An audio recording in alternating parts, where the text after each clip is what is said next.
आज सुनिए कैस जौनपुरी जी की लिखी कहानी आंटी नहीं फांटी। 4 समोसे पैक कर देना जी। और कुछ? और ये क्या है? ये साबूदाना वड़ा है, ये भी 4 दे देना। नाश्ते की दुकान पर खड़ा लड़का ग्राहक के कहे मुताबिक चीजें पैक कर रहा है। ग्राहक नजर घुमा के चीजों को देख रहा है। दुकान में बहुत कुछ है, जलेबी, लाल इमरती, और वो क्या होता है पीला पीला? हाँ, ढोकला। ग्राहक को दुकान में वड़ा पाव और कचौड़ी भी दिखी। वड़ा पाव उसे पसंद नहीं है। 4 कचौड़ी भी दे देना। इसके साथ दही भी डाल दूं? हाँ, मगर दही अलग से पैक कर दो और उसके साथ चटनी भी। लड़के ने कचौड़ी और दही चटनी भी पैक कर दी। ग्राहक को सामने ही कुछ और दिखा। ये क्या है? ये पोहा है।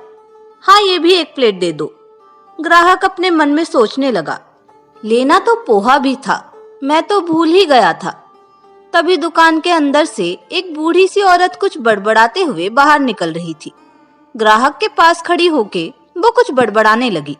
भूख लागी है, कछु खावे को मिलबे, भजिया दे दे, भूख लागी है। उस बूढ़ी औरत ने जितना कुछ कहा उसमें से बहुत कुछ ग्राहक को समझ नहीं आया। उसे लगा वो मुझसे कुछ कह रही है। ग्राहक ने सोचा बेचारी बुढ़िया के लिए भी कुछ खरीद के दे दे। जहां अपने लिए वो इतना ढेर सारा नाश्ता खरीद रहा है तो उस बूढ़ी औरत के लिए भी कुछ ले ले। बेचारे ग्राहक का दिल कमजोर था शायद। मगर इससे पहले कि वो उस लड़के से कुछ कहता, उस बुढ़िया ने वहीं सामने रखी पकौड़ियों की थाली में हाथ मारा और 3-4 पकौड़ियां एक साथ उठा ली। ग्राहक देखता रह गया। उधर गल्ले पे बैठा दुकान का मालिक जो नोट गिन रहा था, उस बूढ़ी औरत पे चिल्लाने लगा, ए आंटी, क्या कर रही है? थाली में हाथ डाल दिया।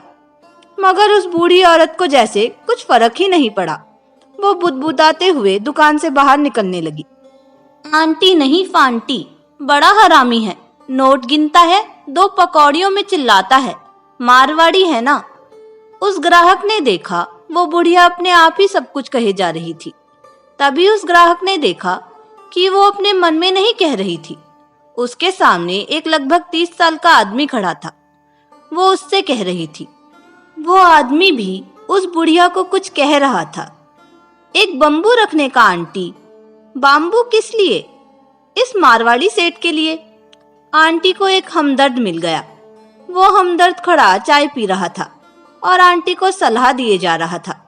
उस ग्राहक ने देखा वो बुढ़िया रही होगी करीब 70 साल की। उससे ठीक से चला भी नहीं जा रहा था। उसने जो हवाई चप्पल पहनी थी वो भी उसके छोटे छोटे पैरों से कहीं ज्यादा बड़ी थी। उसके पैरों की उंगलियां सिकुड़ के ऐसी हो गई थी जैसे उनका सारा दम निकल चुका हो। बस मजबूरी है कि उसके पैरों से बंधी हैं। आंटी ने एक मटमैला गाउन पहना हुआ था। बाल उसके खुले थे, जो ऊपर से थोड़े चितकबरे काले और अंदर से पूरे सफेद थे। वो 70 साल की आंटी दूध लेने आई थी। ग्राहक ने देखा उसके हाथ में एक दूध का पैकेट है। दूध का पैकेट जितना सफेद और साफ है, आंटी का हाथ उतना ही काला और भद्दा है। उसके हाथ की चमड़ी ऐसे लग रही है जैसे आग में झुलस गई हो। ये उम्र की मार है। बेचारी आंटी क्या करे, जिंदा तो रहना ही है। आंटी दुकान से बाहर हो गई। ग्राहक ने दुकान के मालिक को देखा। वो सच में एक मोटा तगड़ा सेठ लग रहा है।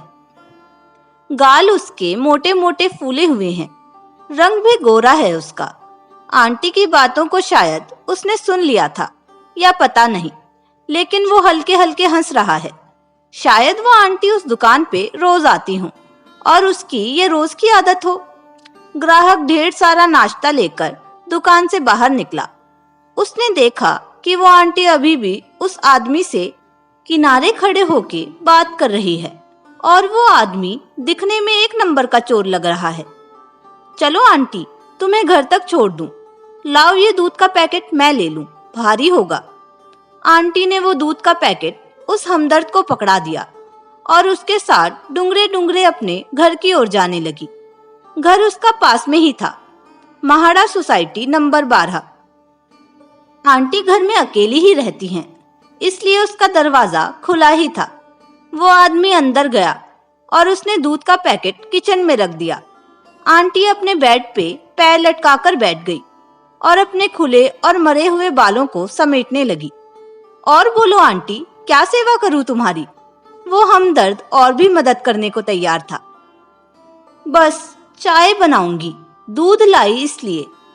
वो आदमी उस बूढ़ी आंटी के घर को अच्छे से निहारने लगा। घर की हालत आंटी के बालों की तरह ही हो चुकी है, कहीं सफेद धब्बे तो कहीं काले धब्बे। सामान तो बस कहने भर को है।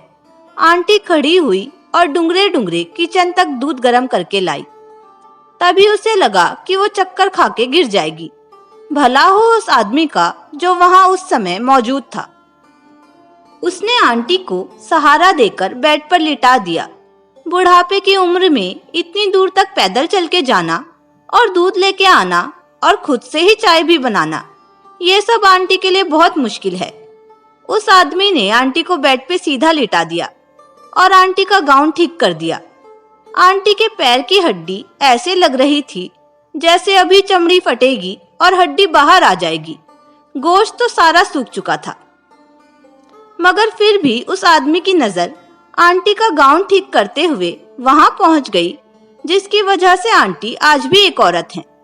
बस फिर क्या था, उस आदमी ने आंटी की इतनी खराब हालत का इतना अच्छा फायदा उठाया कि आंटी की तो आंखें खुली की खुली रह गई। वो हमदर्द आदमी जब अपने होश में आया तो उसे पता चला कि आंटी का मुंह ऐसे खुला हुआ है जैसे कोई पानी मांगते हुए मर गया हो। उस आदमी ने आंटी का खुला हुआ मुंह बंद करने की कोशिश की, मगर आंटी भी जिद्दी निकली। उसने अपना मुंह बंद ही नहीं किया। अब उस आदमी को जैसे सांप सूंघ गया। आंटी मर चुकी थी।